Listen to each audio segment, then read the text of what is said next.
세양이들, 시양입니다. 너무 오랜만이죠? 오늘은 색다른 컨텐츠로 돌아왔어요. 태생부터 곱슬의 숫부자로 태어난 제가 고데기 없이도 하루 종일 차분하고 찰랑한 머리를 만들 수 있는 머리 관리법을 준비해봤습니다. 저희같이 곱슬이랑 수많은 분들은 아침에 머리 상태만 보고도 오늘의 날씨를 예측하잖아요. 그만큼 날씨의 영향을 되게 많이 받아서 조금만 습해도 해그리드처럼 되기도 하고요. 특히 얼굴 가까이에 있는 곱슬기가 난리법석이라 저희들의 미모를 망치기가 되게 쉬운데요. 참고로 저는 10년 넘게 생머리를 계속 고집하고 있는 중이라 그동안 쌓였던 꼼수들이랑 찐 애정템들이 되게 많아요. 오늘 제가 보여드릴 방법으로 이렇게 깔끔하게 유지가 가능해요. 제 리얼한 빗불부터 믿고 보셔도 됩니다. 바로 시작할게요. 이렇게 머리를 감고 왔고요. 곱슬인들은 가장 먼저 샴푸부터 잘 해줘야 돼요. 덥고 습하다고 뽀득뽀득하게 세정되는 각질 제거 샴푸를 사용하게 되면 두피부터 머릿결이 되게 많이 뻣뻣하고 곱슬기랑 푸석함이 오히려 더 심해져요. 그래서 저는 세정력은 좋되 촉촉하면서 순한 샴푸를 사용하고 있고요. 샴푸를 계속 정착을 못하다가 드디어 발견해서 정착하게 된 닥터 방견 샴푸예요. 확실히 촉촉하다 보니까 두피도 덜 가렵고 머리를 감고 나서도 두피랑 머릿결이 되게 촉촉하더라고요. 다음은 트리트먼트를 쓸 건데요. 곱슬인들이 트리트먼트를 꼭 써야 하는 이유가 과학적으로 있더라고요. 태생적으로 직무들은 모발 내부에 단백질이 균일하게 꽉 차 있는 반면에 곱슬머리는 단백질 구조가 한쪽은 촘촘하고 한쪽은 느슨해서 비대칭으로 이렇게 꼬여서 자라난다고 해요. 그래서 이 비어있는 부분이 구조적으로 약하고 쉽게 푸석해질 수밖에 없다고 합니다. 트리트먼트의 단백질 성분이 이 빈 틈새를 채워주면서 모발이 탄탄하고 일정하게 만들어준다고 합니다. 너무너무 신기하죠? 저는 일주일에 2, 3회 정도만 사용해주고 있고요. 평소에 제가 잘 사용하고 있는 제품은 이거고요. 앙이분들은 집에 있는 트리트먼트 아무거나 편하게 쓰시면 괜찮을 것 같아요. 이렇게 머리를 감고 나와서 바로 드라이를 하시면 절대 안 돼요. 모발에 남아있는 수분과 단백질이 이 드라이열로 인해서 날아가지 않도록 겉면을 코팅해서 잠궈주는 노워시 트리트먼트를 바를 거예요. 곱슬인들께 정말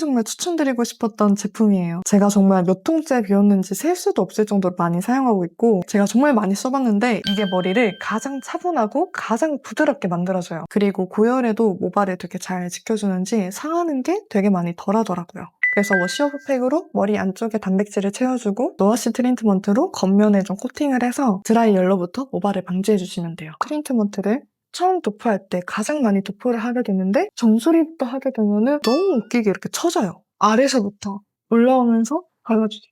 머리카락은 끝쪽부터 가장 무겁기 때문에 끝에서부터 발라주셔야지 가장 자연스럽게 바를 수가 있어서 헤어 제품 바를 때는 무조건 끝쪽부터 발라주시는 게 좋습니다. 이제 가장 중요한 머리 말리기예요. 앞에 케어를 아무리 잘해도 이 드라이 단계에서 결과가 많이 나뉘더라고요. 생머리를 고집하다 보니까 드라이기 자체도 중요하고 말리는 방향도 되게 중요하더라고요. 제가 20살에 이 부시시함이 너무 스트레스여서 그때 엄청 핫했던 다이슨 드라이기를 사서 써봤어요. 근데 제가 써보고 너무너무 놀란 게 이 드라이기 하나만으로 머릿결이 이렇게 차분하고 부드러워질 수 있구나를 그때 처음 알게 돼서 너무너무 큰 충격을 받았어요. 그래서 그때부터 지금까지 다이슨을 쭉 쓰고 있고요. 트리트먼트 때랑 똑같이 다이슨 드라이기 썼을 때가 제 머리의 기준으로 알고 있다가 다른 드라이기를 쓰면은 머리가 바로 거칠고 붕 떠가지고 스킨케어 다음으로 무조건 챙기고 다니는 것 중에 하나입니다. 이제 머리를 매직한 것처럼 차분하게 말리는 방법을 알려드릴게요. 먼저 우리 얼굴 근처에 있는 머리들이 인상을 가장 먼저 좌지우지해요. 근데 곱슬들은 이런 잔머리부터 머리 방향이 제대로 이렇게 내려오지 않고 막 제멋대로 이렇게 휜단 말이에요. 그 방향에 반대 방향으로 해주시면 됩니다. 오른쪽 머리를 왼쪽으로, 왼쪽 머리를 오른쪽으로 하고 말려주고 있어요.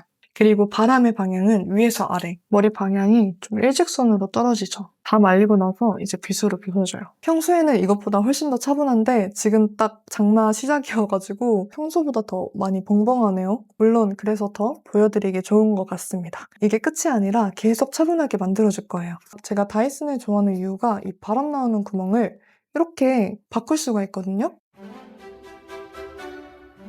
이게 고데기 한 것처럼 엄청 차분해져요.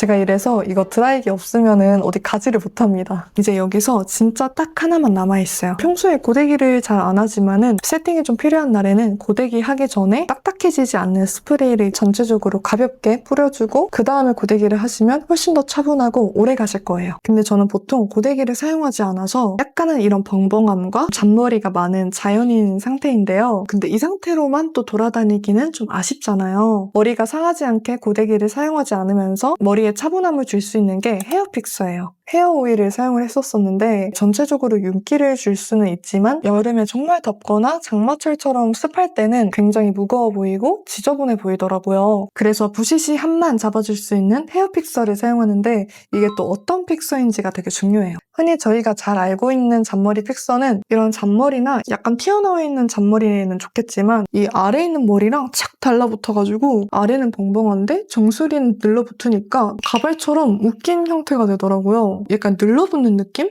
그리고 만지면은 딱딱해지는 것도 있어서 머리를 묶지 않을 때 이런 픽서들을 사용하게 되면은 좀 뭔가 모를 미묘한 못생김이 되는데 이 픽서 같은 경우는 바른지도 모를 정도로 딱딱해지거나 머리가 달라붙는 게 없어서 계속 이렇게 발라도 떡지는 거 하나 없이 그냥 빛 빗는 느낌? 헤어픽서 하고 나면은 이렇게 머리를 쓸어내리질 못하거든요. 정말 머리에 아무것도 안 바른 듯이 생머리처럼 보송하고 깔끔해요. 부드럽고. 잔머리랑 함께 벙벙함도 잡아줘서 전체적으로 볼륨만 조금 줄어주는 느낌? 머리 풀었을 때도 사용하기 너무너무 좋은 픽서예요. 이게 또 바르는 팁이 있어요. 차분해지고 싶다 하실 때는 위에서 아래로 사용하시면 되고요. 뿌리 볼륨은 있었으면 좋겠어요 하시는 분들은 안에서 위로 쓸어주시면 돼요. 확실히 뽕이 살죠. 이렇게 볼륨감과 차분함까지 함께 사용할 수가 있어요. 제가 알려드린 루틴 잘 기억하셔서 부스스함 하나 없이 매일매일 찰랑거리고 뽀송한 머리 유지하시길 바라겠습니다. 그럼 안녕!